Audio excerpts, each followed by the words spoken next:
He was just a tiny, helpless pup, trembling, barely breathing, and coated in thick, black tar that clung to his fur like death itself. He didn't even look like a dog anymore. To the people passing by, he was just a lump of garbage lying near the edge of the road. The smell was terrible, a mix of burnt asphalt and despair. But under all that, a faint whimper broke through the noise of the city, a sound so weak that only someone truly listening could have heard it. That sound would change everything. It was early morning when a group of street cleaners noticed something strange near a construction site, a black, sticky mass twitching slightly in the dust. When one of them got closer, he saw it, a small paw struggling to move. He shouted for help. "It's alive! There's something inside!" People gathered, but no one wanted to touch it. The tar was thick, bubbling in the sun, and the tiny creature was gasping for air.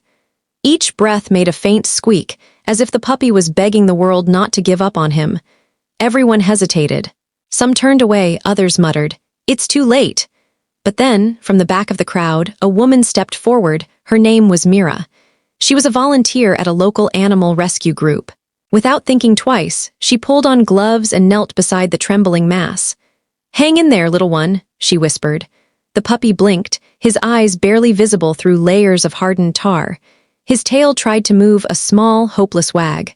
She gently scooped him into an old towel and ran toward her car, not caring that her hands were smeared black.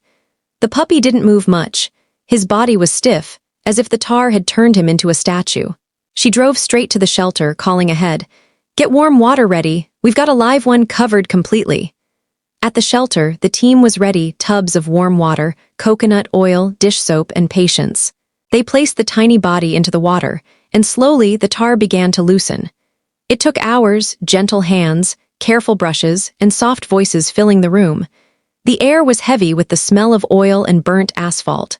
But beneath that, something even stronger, the determination to save a life that everyone else had given up on. After 4 long hours, patches of soft, golden fur began to appear. Beneath the black coating was a beautiful puppy, eyes wide, body trembling, but still breathing.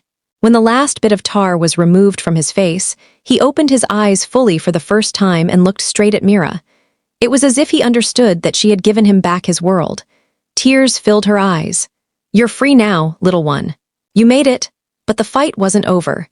His skin was raw and burned from the chemicals. He couldn't walk properly. Every movement made him whimper in pain. For days, Mira and her team took turns feeding him through a syringe, massaging his tiny legs, and keeping him warm under a soft blanket. The shelter named him Lucky, because surviving that ordeal truly made him one. At night, when everyone left, Mira would sit beside him, talking softly as he slept. "You're stronger than most people I know," she'd whisper. And little by little, Lucky began to heal. His fur grew back, shiny and soft. The burns faded, replaced by pink patches of new life. One day, for the first time, he tried to stand. His legs wobbled, and then he took one step. Everyone cheered. That step meant hope. Weeks later, Lucky was running around the shelter, chasing his reflection in the metal bowl. The same dog who had once been thrown away like trash was now full of energy and love. Visitors started coming to meet him, each amazed at his recovery. But something strange happened. No one wanted to adopt him. Some said, "He's too scarred." Others said, "He must be unlucky." Each rejection hurt Mira, but not as much as it confused Lucky, who would wait by the door each time someone came in, tail wagging, only to see them leave. Months passed. Lucky watched as other dogs found homes. He stayed behind, still hopeful. He had learned to trust again, to love again, but he hadn't yet learned that not everyone sees beyond scars. One rainy evening, a man came in, a quiet soul with a tired face. He sat on the floor, and Lucky immediately climbed into his lap. The man laughed for the first time in months. "Looks like he chose me," he said. The shelter staff smiled, and Mira nodded, her eyes shining. "He's been waiting for someone like you." That night, Lucky went home, this time, to a place where love wasn't measured by perfection. He had a bed, a bowl, and someone who whispered to him, "You're safe now." And as the rain tapped softly against the windows, Lucky curled up inside, finally at peace.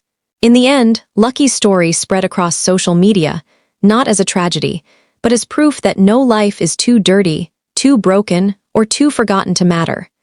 The photos of his recovery inspired thousands to adopt animals others had turned away from.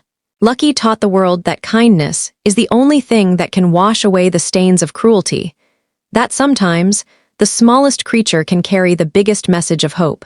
And though his fur still had faint marks from that dark day, they no longer looked like scars, they looked like medals of survival.